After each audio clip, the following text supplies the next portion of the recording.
Sa iba pa mga balita, ginawa na ng isang Heroes Welcome ang 7th Marine Battalion sa Sangley Point, Cavite. Ang naturang grupo ay dineploy ng halos isang dekada sa Mindanao para labanan ng terorismo at iligal na droga sa lugar. May report si Lala Babilonia sa pamamagitan ng telepono. Lala. Cathy at Aljo, isang hero's welcome ang sumalubong sa mahigit 400 mga tropa ng 7th Marine Battalion.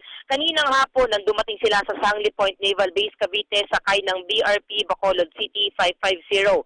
Ang nasabing batalyon ay halos isang dekadang na-deploy sa iba't ibang areas of operation sa Mindanao para labanan ang terorismo maging ang kalakalan ng iligal na droga roon.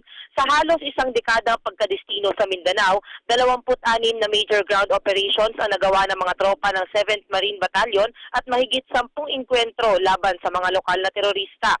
Nasa kamay pa ng mga bandidong grupo ang mahigit 7 dayuhan at 5 Pilipino sa Sulu. Ayon sa nakapagsalita ng Western Mindanao Command si Major Philemon Tan, patuloy ang focus military operations na ginagawa ng mga tropang nakadeploy sa Mindanao area para mabawi ang mga naturang hostage. Sa parte ng Philippine Navy, matatandaan natin kamakailan lamang, ipinadala na rin sa Mindanao ang 2nd Marine Battalion bilang kapalit ng 7th Marine Battalion. Para sa PTV News, Lala Babilonia.